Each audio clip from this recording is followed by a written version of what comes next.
Isaiah Washington stood stunned in the first-class cabin as flight attendant Rebecca Morris was escorted off the plane, her accusations echoing while passengers recorded everything. The CEO clutched a company letter evidence that had dramatically changed everything moments earlier. Before we dive into this shocking story of discrimination, at 30000 feet, drop a comment letting me know where you're watching from. Hit that like button and subscribe to hear more true stories about standing up against injustice. Now let's rewind to see how this explosive situation unfolded. The morning sun streamed through the blinds of Isaiah Washington's penthouse apartment in downtown Atlanta. At 42, the CEO of Meditech Innovations had built his company from a small startup in his garage to a multi-million-dollar enterprise specializing in affordable medical technology for underserved communities. Today could be the culmination of years of hard work and sacrifice. Isaiah straightened his burgundy tie in the mirror, examining his reflection with critical eyes.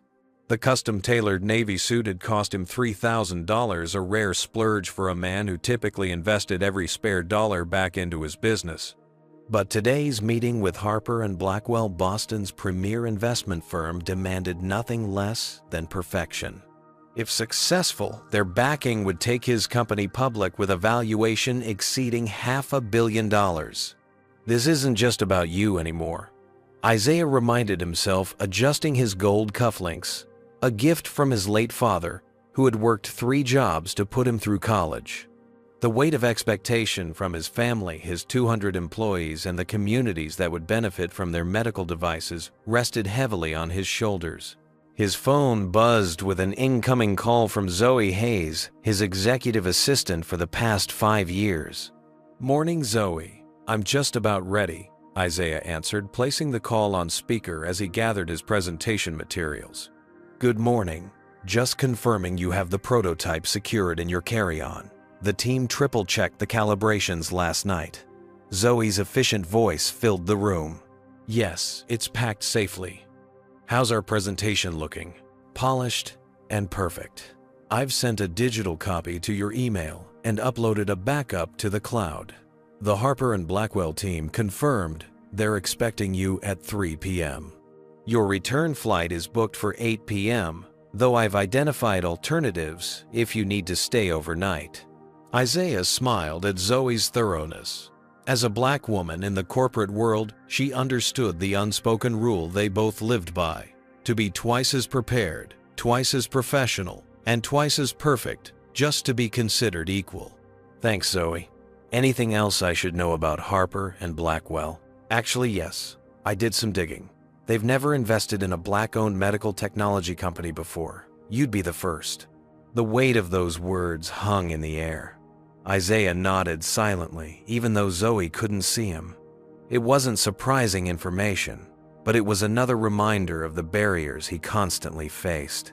"Well then, we'll have to make history today, won't we?" he finally responded, injecting confidence into his voice. Before ending the call, he arranged a final video conference with his executive team, Chief Medical Officer Dr. Alana Wright, Chief Technology Officer Devin Harris, and Chief Financial Officer Martin Kepler appeared on his screen, each bringing updates from their departments. The clinical trial results for the portable dialysis unit have exceeded expectations, Dr. Wright reported. "We're seeing a 92% efficiency rate with minimal side effects." "That's excellent, Alana. Harper & Blackwell will be impressed by those numbers." Isaiah nodded, making a mental note to highlight this in his presentation. "The patent office has approved our final application," Devin added. "We now have comprehensive protection for all 5 core technologies." Martin, ever the pragmatist, concluded with financial projections. "If we secure this investment and go public by Q3, we're looking at being able to reduce manufacturing costs by 40%. That means more units in more clinics in underserved areas." Isaiah felt a surge of pride, looking at his diverse executive team professionals who had chosen to work with his company, despite offers from bigger corporations with more established reputations. They believed in the mission creating affordable medical technology to address healthcare disparities. Thank you all. Today could change everything for Meditech, Isaiah said. Next time we speak, we might be preparing for our IPO. After ending the call, Isaiah carefully checked the prototype in his carry-on, a revolutionary portable dialysis device the size of a laptop that could operate without hospital-grade electrical systems. It would bring life-saving treatment to rural communities in developing countries where traditional dialysis was inaccessible. This wasn't just a business opportunity, it was his purpose. As the executive car arrived to take him to Atlanta International Airport, Isaiah mentally rehearsed his presentation. 20 years ago, he had been a scholarship kid from the south side of Atlanta with big dreams. Today, he was one of the few black CEOs in medical technology still fighting to prove he belonged in rooms where decisions were made. The city skyline receded in the rearview mirror as he headed toward what could be the most important meeting of his life, unaware of the confrontation awaiting him before he even left Georgia.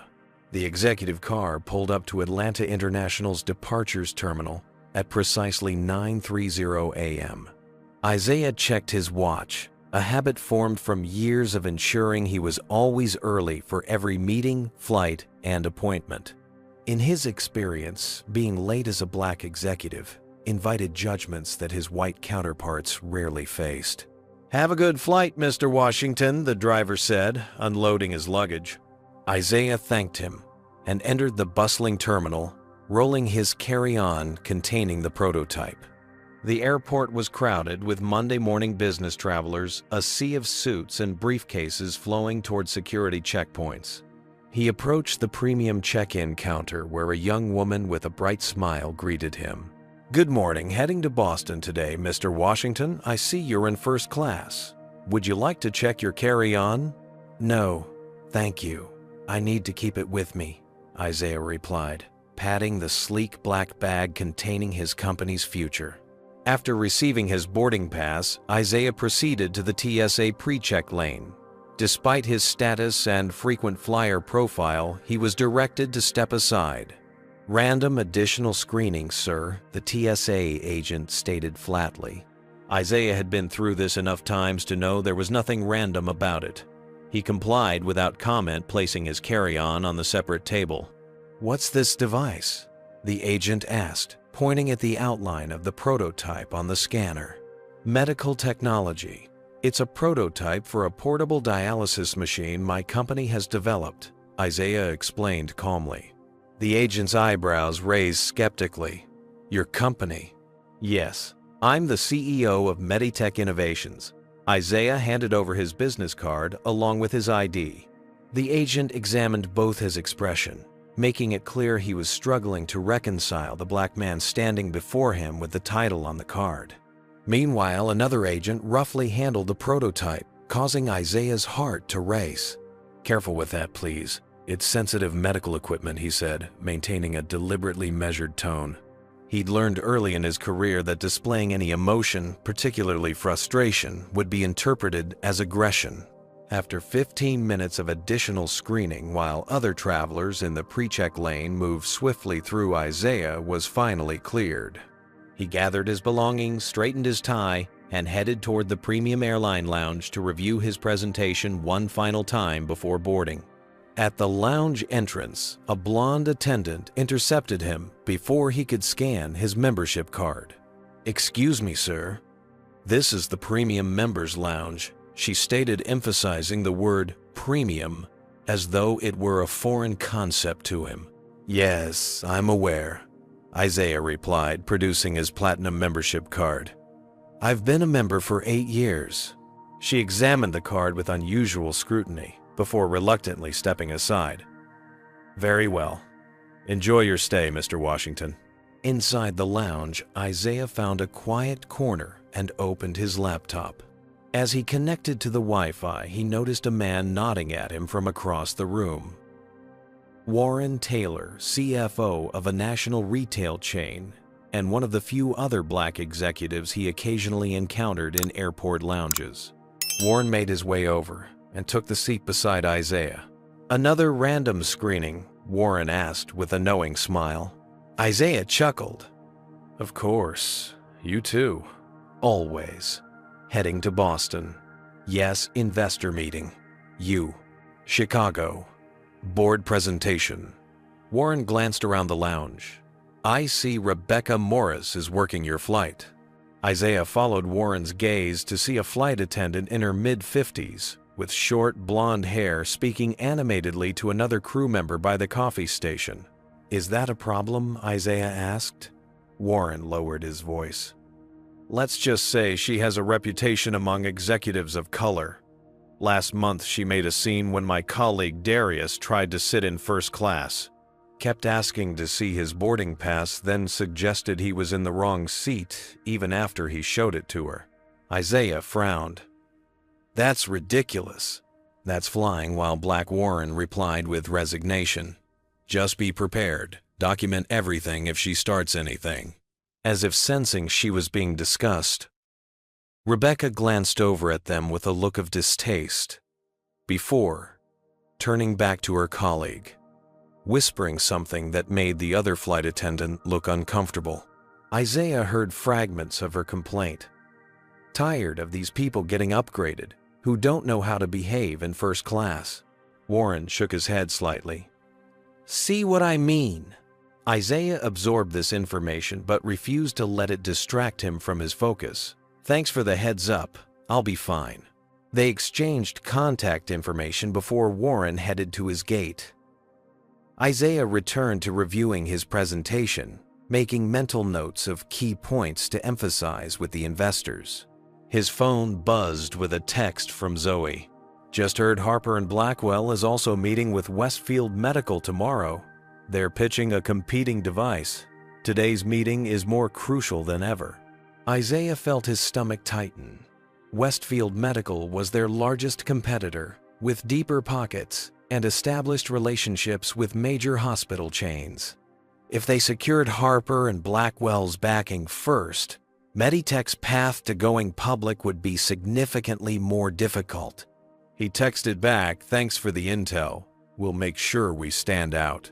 With 20 minutes until boarding, Isaiah packed up his materials and headed to the gate, mentally recalibrating his presentation to address the competitive threat. The stakes had just gotten higher, and he couldn't afford any distractions, especially not from a prejudiced flight attendant. As he approached Gate A22, the boarding process was just beginning. He took a deep breath, straightened his shoulders, and prepared for what should have been a routine first-class boarding experience. Instead, he was walking into a confrontation that would soon capture national attention. "Now, boarding our first-class passengers for Flight 1382 to Boston," the gate agent announced through the PA system. Isaiah joined the priority boarding line business card in hand, along with his boarding pass, a habit he'd developed after too many challenges about whether he belonged in the first-class lane.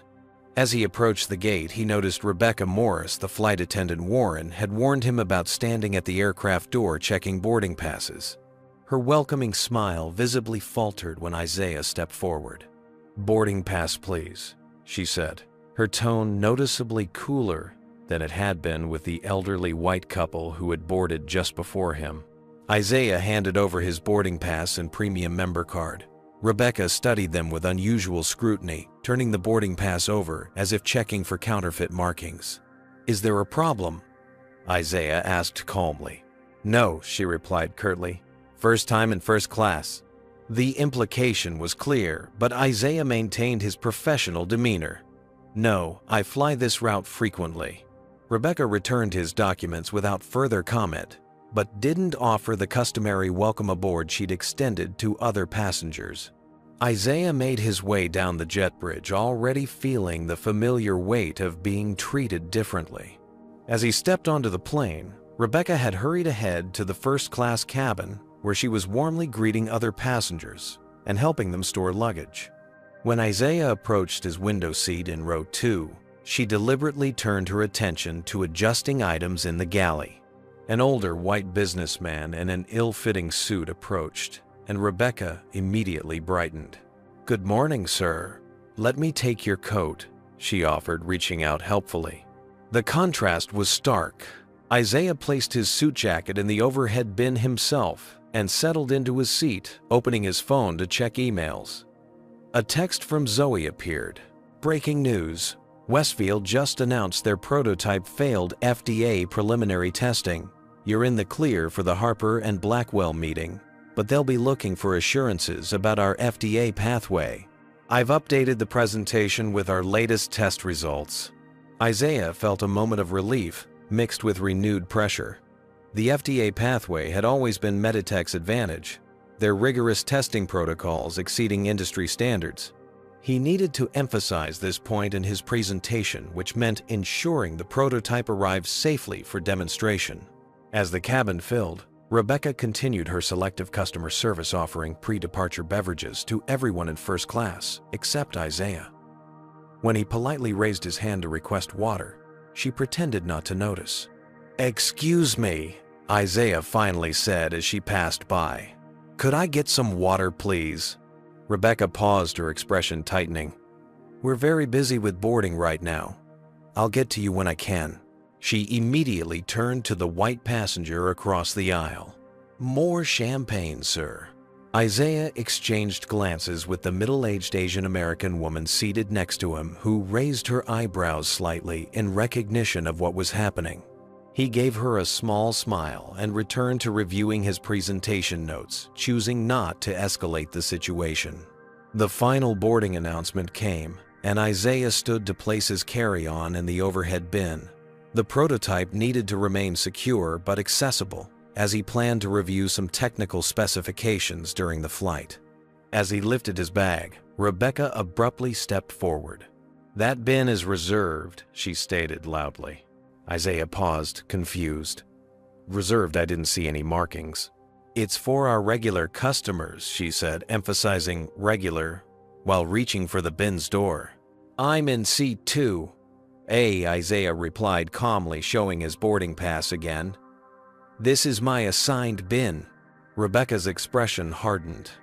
"We need to ensure there's space for everyone. Your bag will need to go further back." Before Isaiah could respond, the businessman who had boarded after him approached carrying a worn leather briefcase and a golf magazine. "Need a spot for my bag," he announced, hardly looking at the flight attendant. Rebecca's demeanor transformed instantly. "Of course, sir, let me help you with that." She took his briefcase and placed it precisely where she had just prevented Isaiah from using, then smiled warmly. "There you go, Mr. Johnson. Can I get you anything else before takeoff?" The double standard was now impossible to ignore. Several passengers had noticed the exchange, including the woman next to Isaiah who had closed her book to watch the situation unfold. Isaiah took a controlled breath. "Miss Morris," he said, reading her name tag. "I need my bag to remain accessible during the flight. It contains medical equipment I'll be presenting at a business meeting." "Medical equipment should have been declared at the gate," she replied dismissively. "And how do you know my name?" "It's on your name tag," Isaiah pointed out, keeping his voice deliberately level. "And I did declare it. The gate agent said it was fine to keep with me." Rebecca crossed her arms. "Well, I'm the lead flight attendant, and I'm telling you the overhead bins in first class are full." Isaiah glanced at the clearly empty space above his seat, but decided to try one more reasonable approach. "I understand you're doing your job," he said, "but there is clearly space available, and I'm a first-class passenger. I need to keep this bag with me because it contains valuable prototype medical equipment." The businessman who had been given the space looked up from his magazine, frowning slightly at the growing tension. A few passengers had begun to notice the exchange, some watching curiously, while others pretended not to hear. Rebecca's face flushed. "Are you telling me how to do my job now?" Isaiah remained calm. "Not at all. I'm simply requesting the same courtesy extended to other passengers. The flight is fully boarded. Your bag needs to go in the rear overhead bins or be checked," Rebecca insisted, her voice rising. The Asian American woman beside Isaiah spoke up. "There's clearly space right here. I don't understand the problem." Rebecca shot her a cold look before turning back to Isaiah. "Sir, you're delaying our departure. Either move your bag to the rear of the aircraft or we'll need to check it." Isaiah knew he couldn't allow the prototype to be checked. The risk of damage was too great, but he also recognized the dangerous territory he was entering. As a black man being publicly confronted by a white woman, any display of frustration could be weaponized against him. "I'll find space for it myself. Thank you," he said, turning to move toward the rear of first class. As he did so, Rebecca's hand shot out toward his carry-on, and what happened next would set in motion events that would change both their lives forever. "Don't touch that bag." Isaiah's voice came out sharper than intended as Rebecca reached for his carry-on containing the $1 million prototype. The first-class cabin fell silent. All eyes turned toward them. "Excuse me," Rebecca's voice rose with indignation. "Are you raising your voice at me?" Isaiah took a steadying breath. "I apologize if I sounded sharp, but this bag contains sensitive medical equipment. Please don't handle it roughly." "I am doing my job," Rebecca retorted. "You're being disruptive and difficult. This is exactly why some people shouldn't be in first class." The implication hung in the air. A few passengers exchanged uncomfortable glances. The Asian American woman beside Isaiah's seat had begun recording discreetly with her phone. "What exactly do you mean by some people?" Isaiah asked quietly. Rebecca ignored the question. "Your bag needs to go in the back or be gate checked. That's final." She reached for the bag again. "Miss Morris, please stop. I've already shown you my boarding pass for this seat, and there is clearly space in this bin." Isaiah gestured to the half-empty compartment above him. "I don't understand why you're treating me differently from the other passengers." "I'm not treating you any differently," she snapped, though everyone watching knew otherwise. A white businessman across the aisle cleared his throat. "Actually, you helped me put my bag in that exact bin just minutes ago." Rebecca flushed red. "That's completely different." He was being disruptive. "I haven't raised my voice or been disruptive," Isaiah stated calmly. "I'm simply requesting the same treatment as other first-class passengers." Rebecca's hand suddenly shot out, grabbing Isaiah's carry-on with surprising force. The unexpected movement caused Isaiah to lose his grip. As he tried to regain control of the bag, the momentum pulled him forward, his arm brushing against Rebecca's shoulder. "He touched me!" she shrieked, recoiling dramatically. "Did you all see that he just assaulted me?" The accusation hung in the air like a toxic cloud. Isaiah stood frozen, acutely aware of how this could escalate. As a black man being accused of assaulting a white woman, he knew the potential consequences regardless of the truth. "That is absolutely false," he stated firmly. "I did not touch you intentionally. You pulled my bag and I lost my balance." While they were arguing, Rebecca maintained her grip on the carry-on. In a sudden movement that shocked everyone watching, she yanked it from Isaiah's grasp and forcefully kicked it down the aisle of the first-class cabin. The expensive bag tumbled down the aisle, coming to rest near the galley. Isaiah felt a wave of panic. The prototype inside represented years of research and development, not to mention the future of his company. "My prototype," he exclaimed, moving quickly to retrieve it. "Stay where you are," Rebecca demanded. "I'm calling the captain. You're being removed from this flight for assaulting a crew member." The Asian American woman stood up. "That's ridiculous. He didn't assault anyone. I recorded the whole thing." Other passengers had begun recording too. Isaiah carefully approached his bag, inspecting it for damage. He noticed with dismay that his suit jacket had been torn in the confrontation. The expensive suit he'd purchased specifically for his investor meeting now had a visible rip along the sleeve. As he knelt to check his prototype, Rebecca stood over him. "You people always think you can do whatever you want.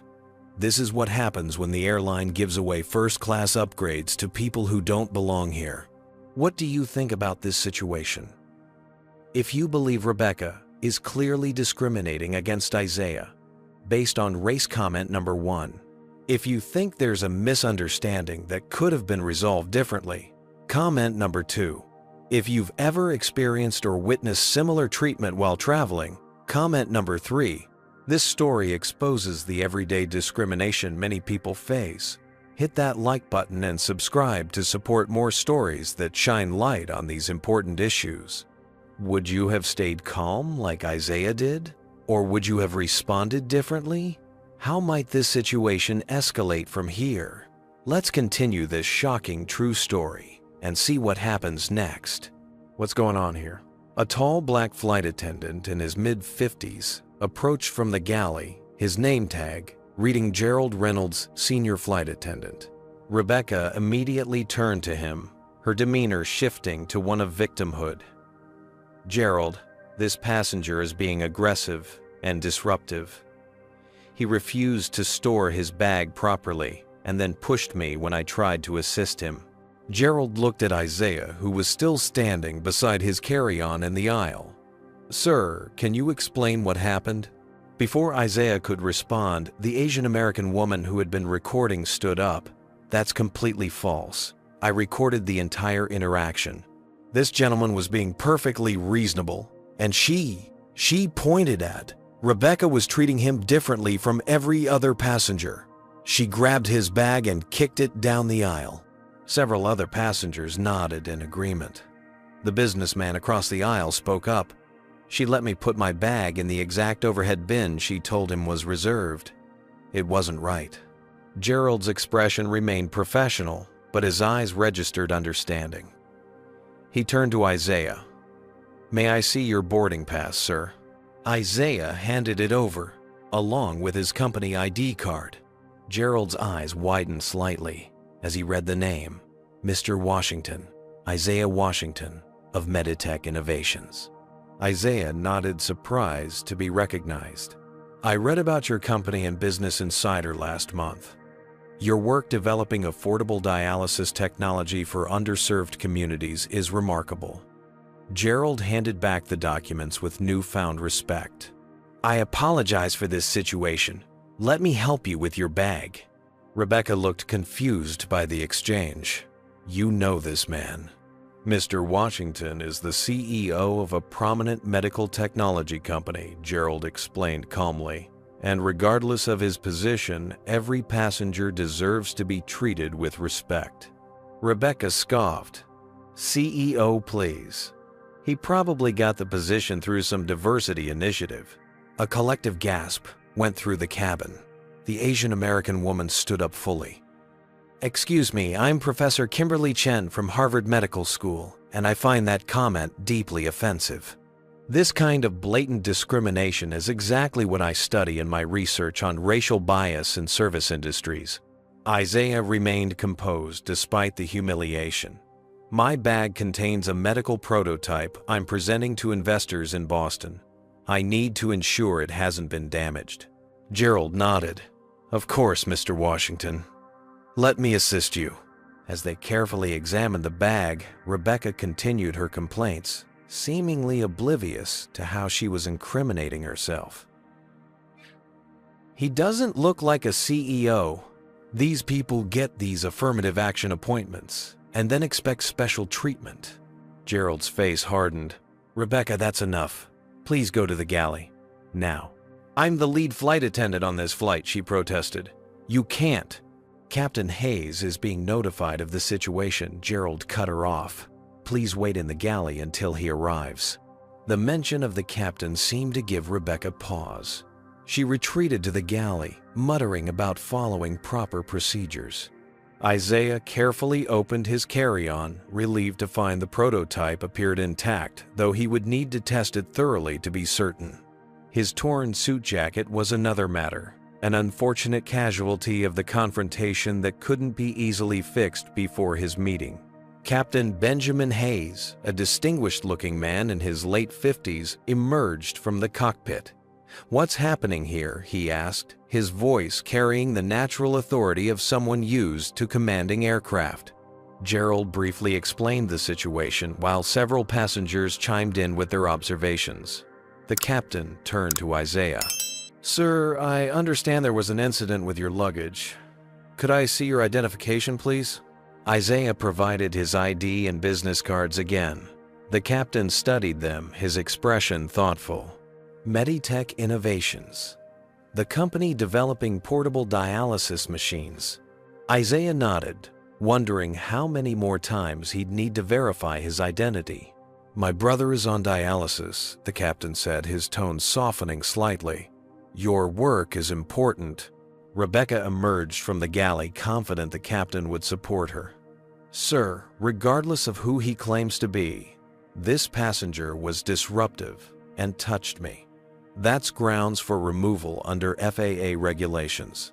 Professor Chen stood again. "That's absolutely false. I have video evidence showing Miss Morris was the aggressor. She physically grabbed his bag and kicked it down the aisle." "I'd like to see that footage," Captain Hayes said. Professor Chen handed over her phone. The captain watched the video, his expression growing increasingly concerned. When it ended, he handed the phone back. "Miss Morris, please return to the galley. I need to make a call." The captain stepped away, phone in hand. The tension in the cabin was palpable as everyone waited. Isaiah took the opportunity to formally introduce himself to Professor Chen. "Thank you for speaking up," he said quietly. "Many people wouldn't have gotten involved." "What happened to you was wrong," she replied, "and unfortunately not uncommon. I've documented hundreds of similar incidents in my research."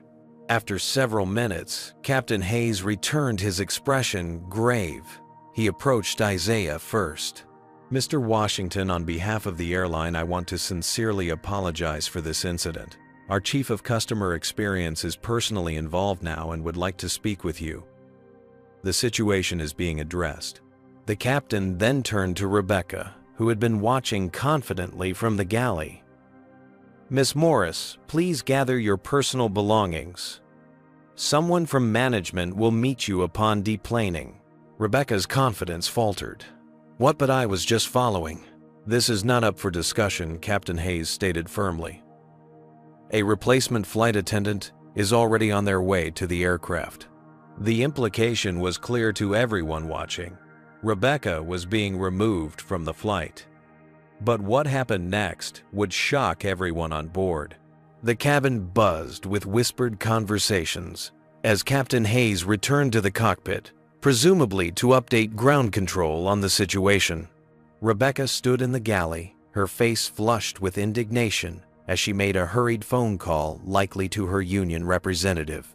Gerald, the senior flight attendant, approached Isaiah with sincere regret in his eyes.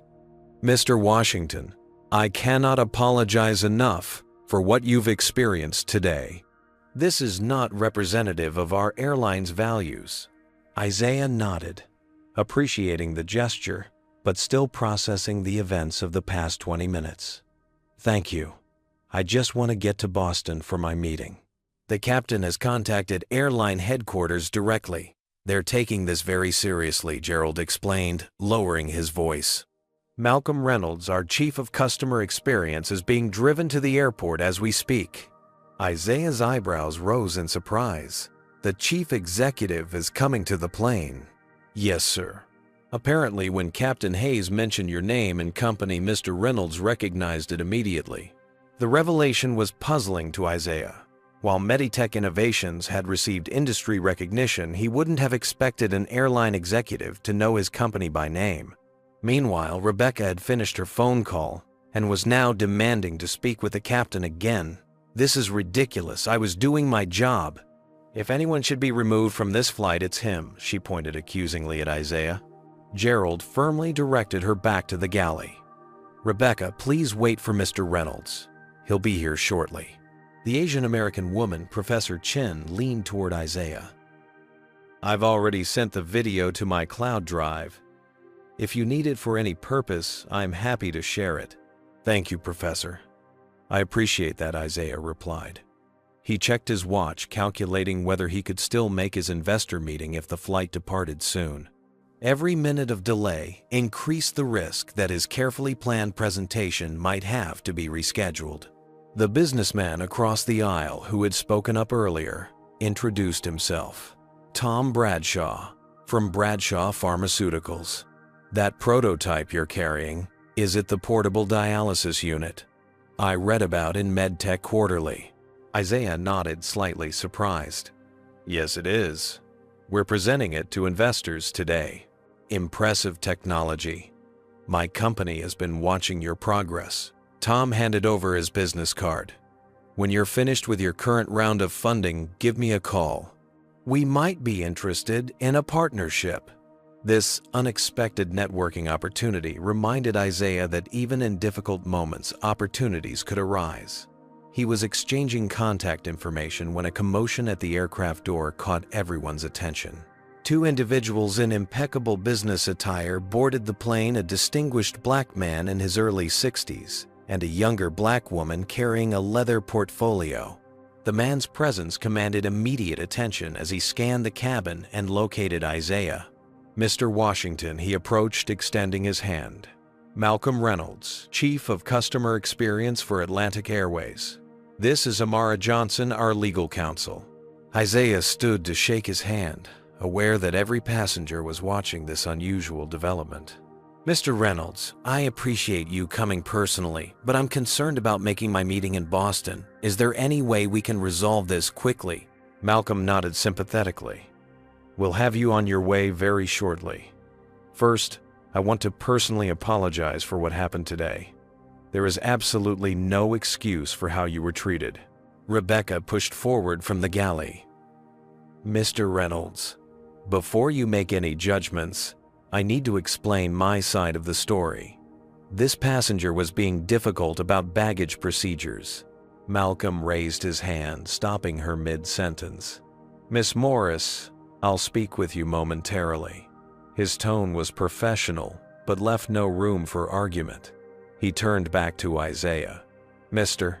Washington, may I have a word in private? They stepped into a quieter area near the front galley.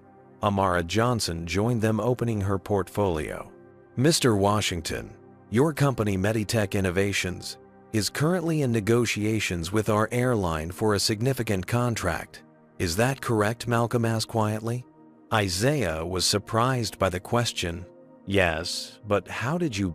Malcolm produced a letter from inside his suit jacket. This came across my desk last week for final approval.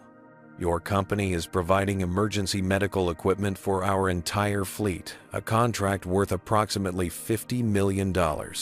Isaiah recognized the document, the final contract draft his legal team had been finalizing. He hadn't realized how far along the process was, as his CFO, Martin, had been handling most of the negotiations. Our CEO has been personally invested in this partnership, Malcolm continued. When Captain Hayes mentioned your name, it immediately registered. We've been pursuing your business for months. Amara spoke up. Mr. Washington, this incident will be thoroughly investigated. We'd like to offer you our sincere apologies and assurances that appropriate action will be taken. Isaiah appreciated their professionalism, but was increasingly aware of the time. I understand and I appreciate your response. My main concern right now is getting to Boston for my investor meeting. Of course, Malcolm nodded. We'll be departing shortly, but first we need to address Miss Morris's behavior. He turned to Amara. Do you have her file? Amara produced a tablet and pulled up a personnel record. Miss Morris has 3 previous complaints about discriminatory behavior in the past 18 months.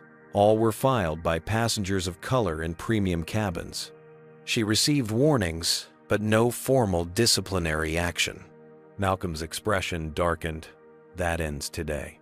They returned to the main cabin, where Rebecca was waiting with growing anxiety. Malcolm gestured for her to join them near the front of the cabin. Miss Morris, I've reviewed the video evidence and witness statements regarding your interaction with Mr. Washington, Malcolm stated formally. Additionally, I've been briefed on your previous behavioral complaints. Rebecca's face paled. Those were misunderstandings. Your actions today were clearly discriminatory, unprofessional, and directly violated our company's core values and policies, Malcolm continued. You physically mishandled a passenger's property, made racially charged remarks, and falsely accused him of assault. The cabin had grown silent as passengers strained to hear the exchange. Based on these actions and your previous record, Atlantic Airways is terminating your employment, effective immediately. Malcolm's voice was firm, but not unkind. Please gather your personal belongings. Security will escort you from the aircraft. Rebecca's mouth fell open in shock. You're firing me? Here? Now you can't do that. I have rights. The union will. Miss Morris Amara interjected. Your actions were captured on multiple recordings and witnessed by dozens of passengers. The union has already been notified of the termination and provided with the evidence. You're welcome to pursue whatever grievance process you believe is appropriate, but the decision is final. Rebecca's shock transformed into outrage. This is reverse discrimination. You're only doing this because he's black too. She gestured wildly at Malcolm. A security officer had appeared at the aircraft door. Malcolm simply nodded toward him. Please escort Miss Morris off the aircraft. As Rebecca was led away, still protesting loudly, the tension in the cabin finally began to dissipate. Several passengers broke into spontaneous applause, which Malcolm quickly discouraged with a raised hand. Ladies and gentlemen, on behalf of Atlantic Airways, I apologize for the delay and the unfortunate incident you've witnessed. We'll be bringing in a replacement flight attendant momentarily, and your flight to Boston will depart shortly. Thank you for your patience and understanding. As the executives prepared to leave, Malcolm turned to Isaiah one last time. Mr. Washington, we value your business, and more importantly, we value you as a customer. I hope today's response demonstrates our commitment to addressing discrimination swiftly and decisively. Isaiah nodded appreciatively. It does, Mr. Reynolds. Thank you. As Malcolm and Amara departed, Isaiah returned to his seat, still processing what had just transpired. The flight would soon depart, and he would make his investor meeting in Boston. But the incident and its extraordinary resolution had already set in motion consequences that would extend far beyond this Monday morning flight. Rebecca Morris stood in stunned disbelief at the front of the first-class cabin, her face cycling through expressions of shock, anger, and fear as the reality of her situation sank in. You can't fire me on the spot like this, she protested, her voice rising. I've been with this airline for 22 years. Malcolm Reynolds remained composed, his voice level, but carrying clearly throughout the now silent cabin. Miss Morris, your length of service makes your behavior today even more disappointing. You've had ample time to understand our company values and policies. Amara Johnson, the airline's legal counsel, stepped forward with clinical precision. Your employment contract specifically outlines discriminatory behavior as grounds for immediate termination. The evidence in this case is unambiguous. Evidence? What evidence? Rebecca scoffed, his word against mine. Malcolm glanced around the cabin where at least a dozen passengers held up smartphones. I count at least 12 video recordings of the incident. Miss Morris. Additionally, we have witness statements from passengers and crew members.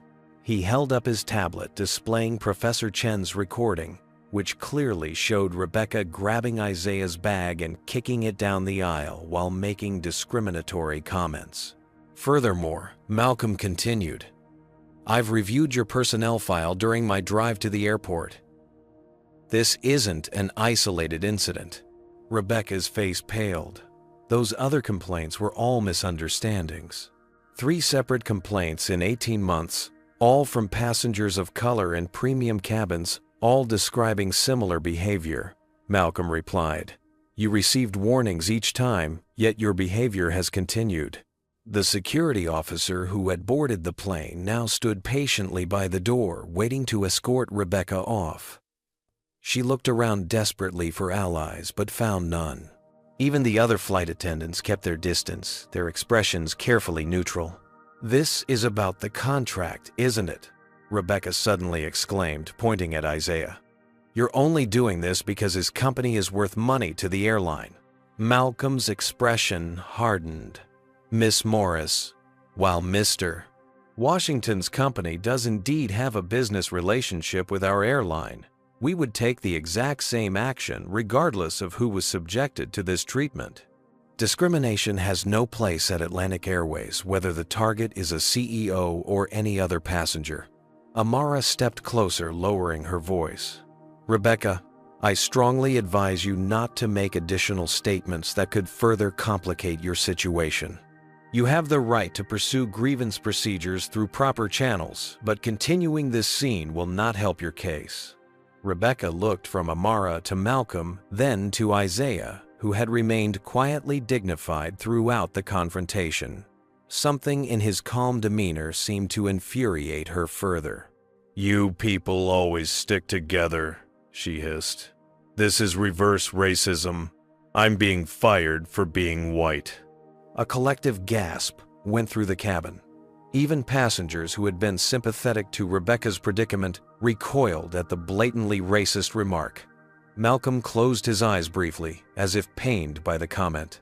"Miss Morris, that statement alone would be grounds for termination," he said quietly.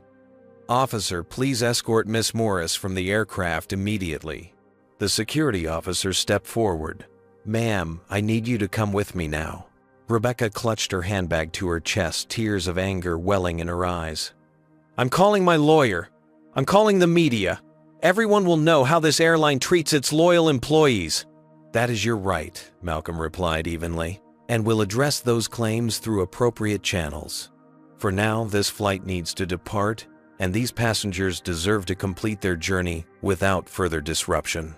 As a security officer gently but firmly guided Rebecca toward the exit, she turned for one last outburst. "You'll regret this, all of you." Her gaze swept the cabin before landing on Isaiah. "Especially you." The threat hung in the air as she was finally escorted from the plane. As she disappeared down the jet bridge, a replacement flight attendant, a young Hispanic woman named Carmen, according to her name tag, boarded with a professional smile, quickly taking position to prepare for departure. Malcolm turned to address the cabin. "Ladies and gentlemen, on behalf of Atlantic Airways, I want to sincerely apologize for this incident and the resulting delay. We're committed to creating a respectful environment for all our passengers and employees. Your flight will be departing shortly."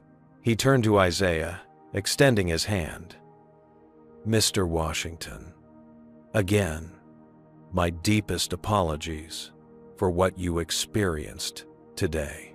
I'll be in touch regarding the contract between our companies, but please know that today's response was about doing what's right, not about business relationships." Isaiah shook his hand. "I appreciate that, Mr. Reynolds." As Malcolm and Amara prepared to depart, Captain Hayes emerged from the cockpit for a brief conversation.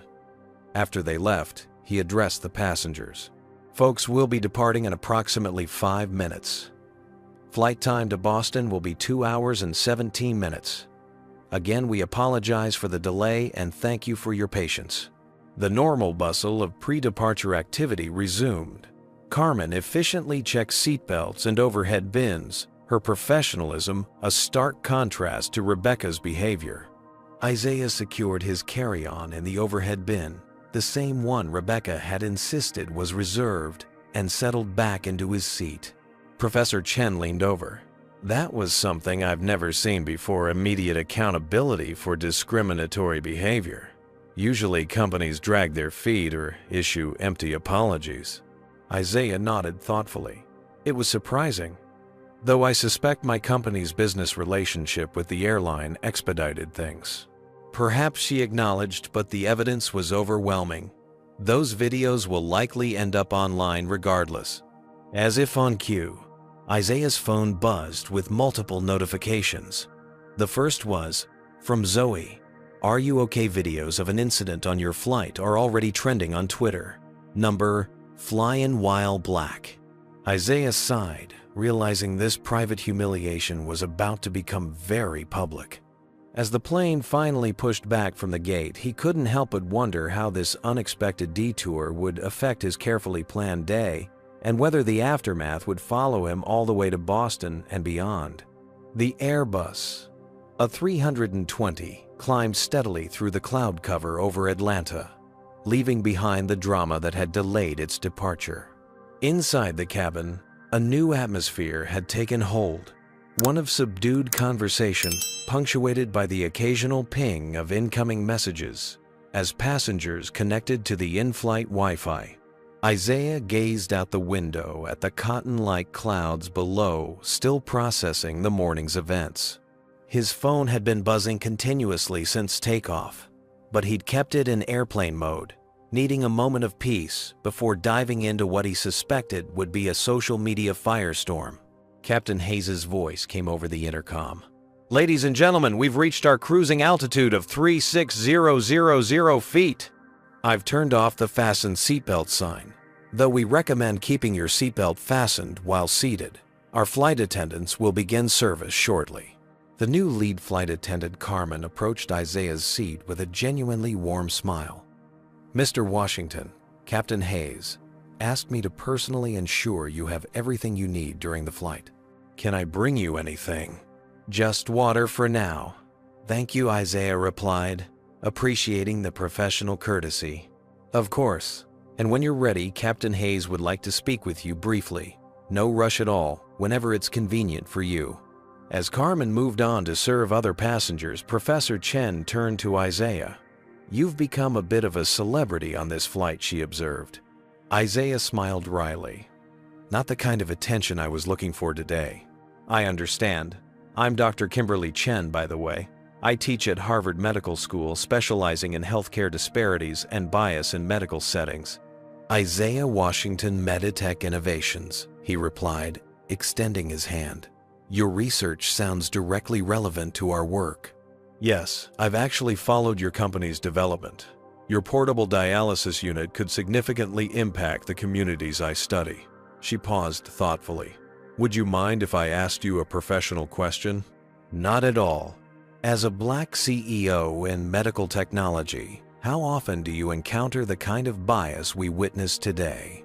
Isaiah considered the question carefully. "In various forms, almost daily. That blatant. Less frequently, but often enough that I'm never truly surprised when it happens." Their conversation was interrupted by the businessman across the aisle who leaned over with an outstretched hand. "Tom Hensley, Apex Pharmaceuticals. Sorry to interrupt, but I wanted to say what happened earlier was completely unacceptable.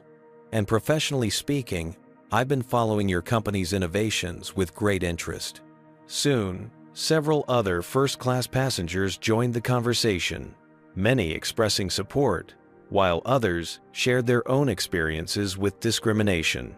What began as a distressing incident had transformed into an impromptu networking session. A middle-aged woman 2 rows ahead turned around. "My sister is on dialysis in rural Mississippi, has to drive 2 hours to the nearest center 3 times a week. If your machine could help people like her." Isaiah found himself explaining Meditech's mission to bring affordable medical technology to underserved communities. The genuine interest from his fellow passengers provided a welcome distraction from the morning's events. After about 30 minutes, Isaiah excused himself to visit the cockpit as Captain Hayes had requested. He activated his phone first, wincing at the barrage of notifications.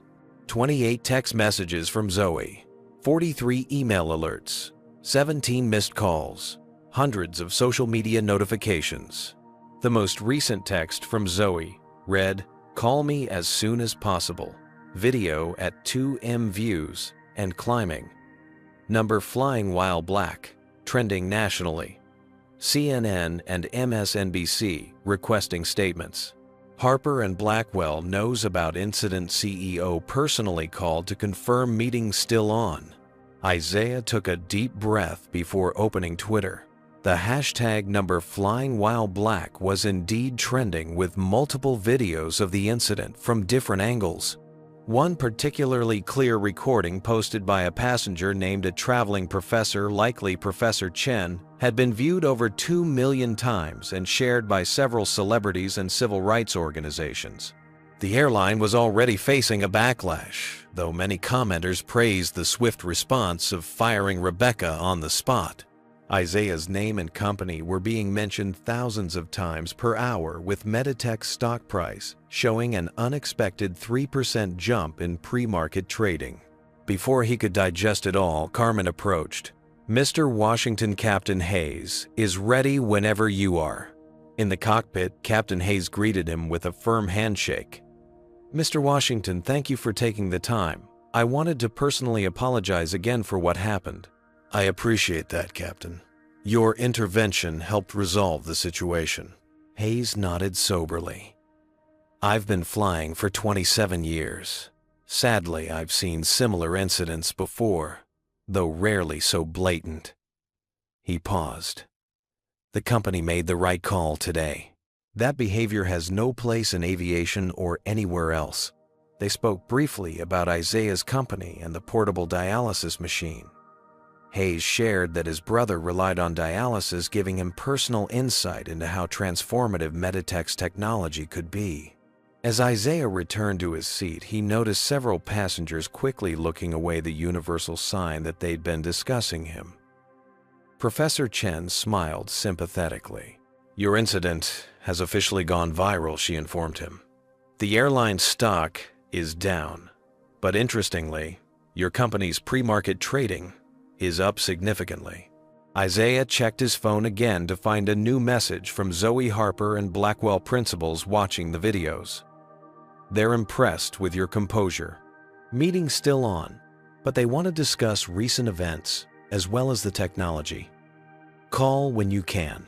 For the remainder of the flight, Isaiah alternated between preparing for his investor meeting and managing the unexpected media situation with Zoe's help.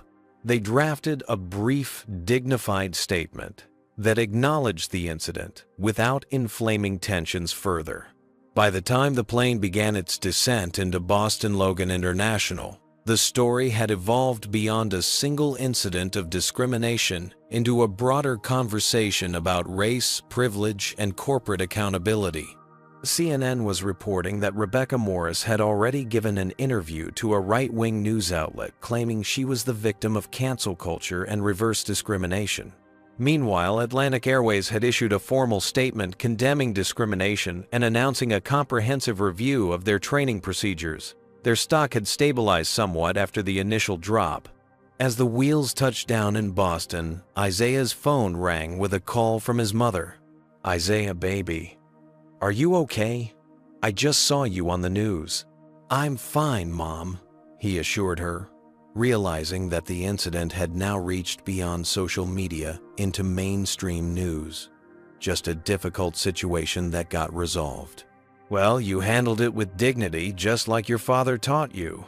He would be proud." Her voice carried both concern and fierce pride.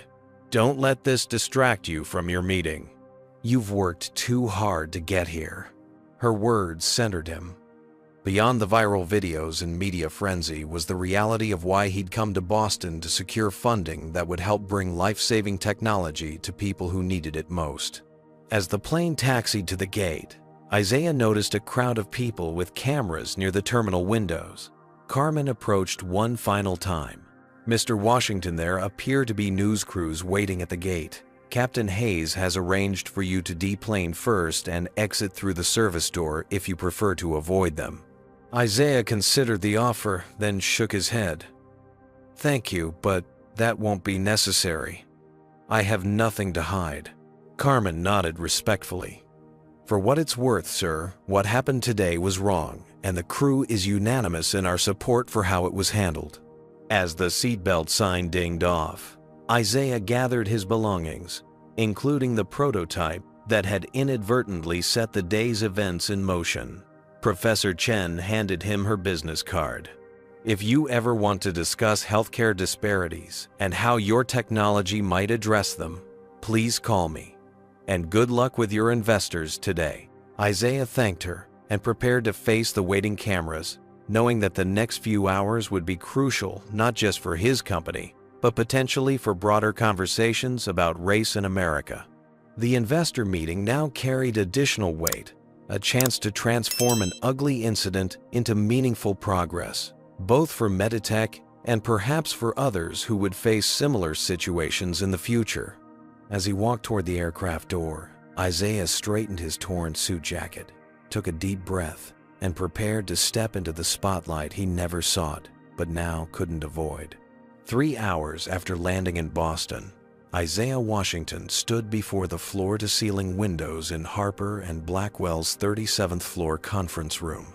The city sprawled below, bathed in afternoon sunlight. Behind him, 4 investment partners murmured among themselves, reviewing the presentation he had just delivered. The meeting had not gone as planned. It had gone better. When Isaiah arrived, still rattled from the morning's events and the media gauntlet he'd navigated at the airport, he found the investment team already discussing the viral videos of his confrontation with Rebecca Morris. Mr. Washington, Patricia Harper, the firm's founding partner, had greeted him. "We've all seen what happened on your flight today. Before we discuss your technology, we'd like to hear your perspective on the incident." Rather than launching into his carefully rehearsed pitch about Meditech's revolutionary dialysis device, Isaiah found himself speaking candidly about his experiences as a Black executive in America. Constant need to prove himself and the exhausting vigilance required to navigate predominantly white spaces without being perceived as threatening or angry. What you saw in that video happens in boardrooms, in stores, in hospitals, and yes, on planes, he explained. The only difference is that today, it was caught on camera. Instead of making the investors uncomfortable, his honesty seemed to resonate deeply. Isaiah then pivoted to explain how these experiences had directly informed Meditech's mission.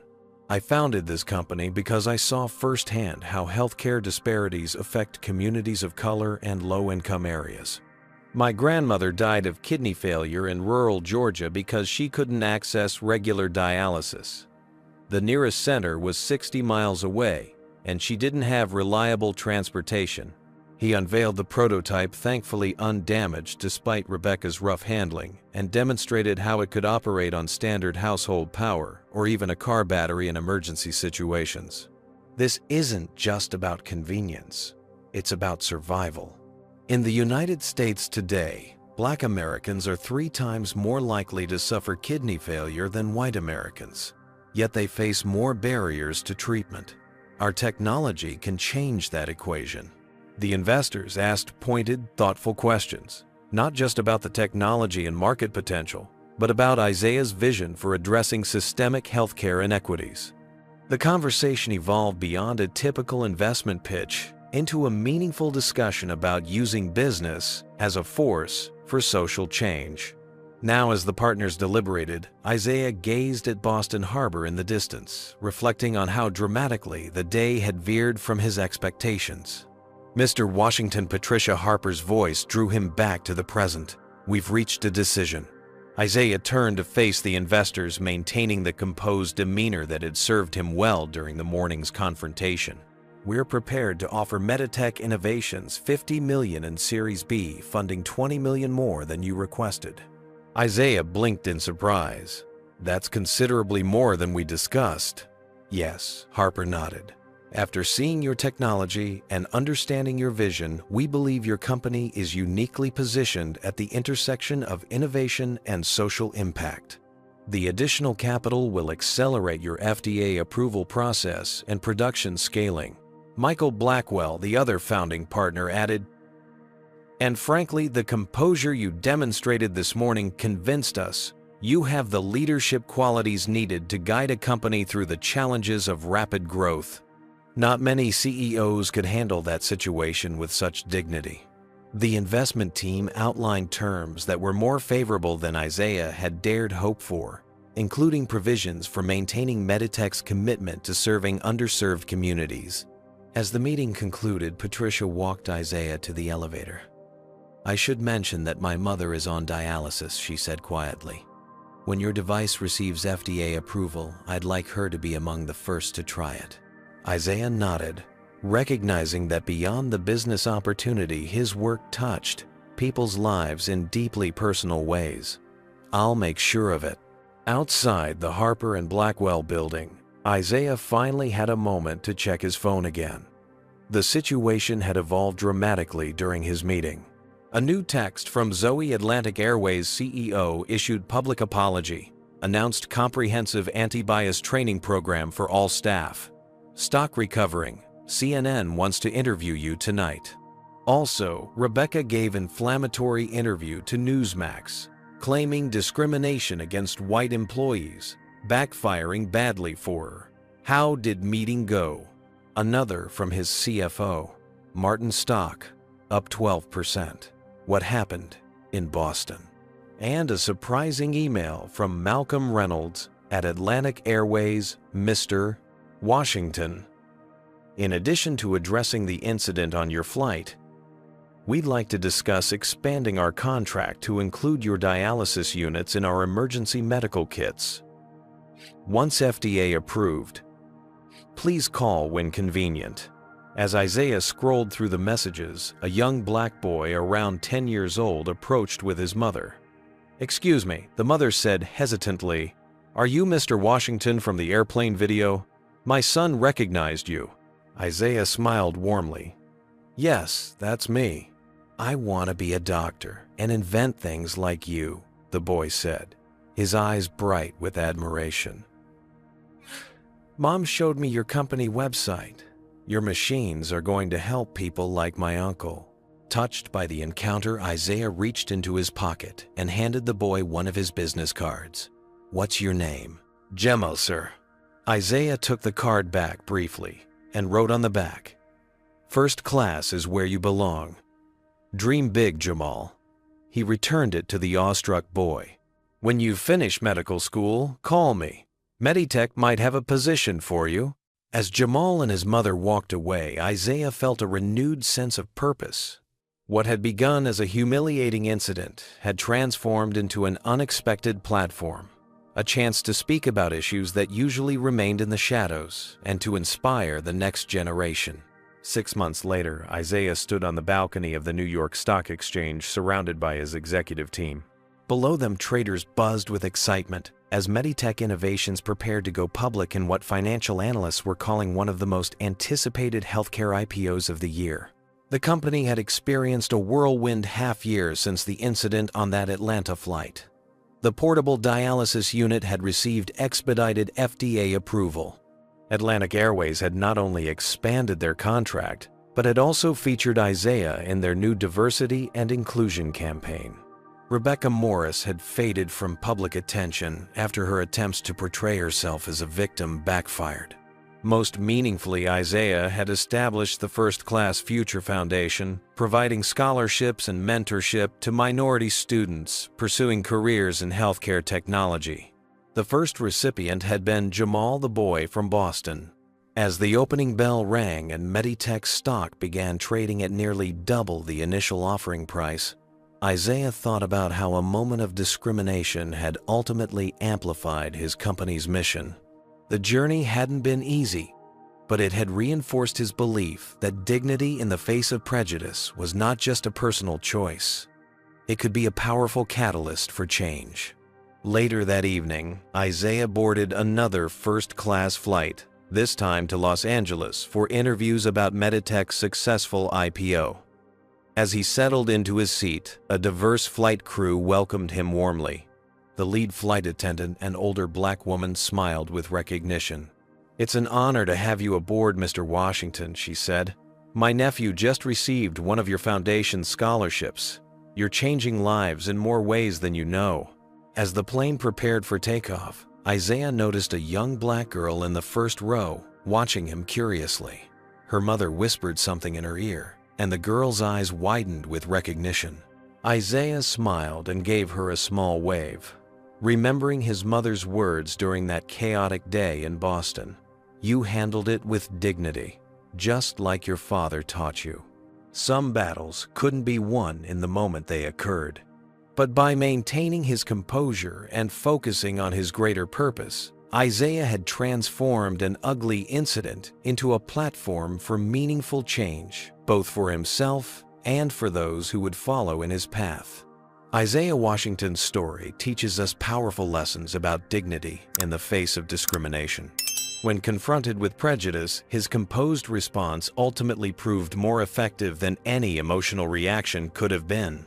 By maintaining his professionalism, he not only protected his immediate interests, but created space for allies to step forward and for justice to unfold. The incident reminds us that documentation is crucial. Without those recordings, the outcome might have been very different. Most importantly, Isaiah transformed a moment of humiliation into a platform for positive change, using his visibility to create opportunities for others who would follow in his footsteps. His experience shows that while we cannot control how others treat us, we can control our responses. Sometimes, maintaining dignity isn't just about personal pride. It becomes a powerful catalyst for systemic change that benefits many. What would you have done in Isaiah's situation? Would you have maintained your composure or responded differently? Comment below with your thoughts on how to handle discrimination when you encounter it. Have you ever witnessed discrimination in a public setting? If this story touched you, please hit that like button and subscribe for more powerful stories about overcoming adversity. Share this video with someone who needs to hear this message of dignity and perseverance in the face of prejudice. Thank you for watching, and remember, sometimes our most difficult moments become our most powerful opportunities for positive change.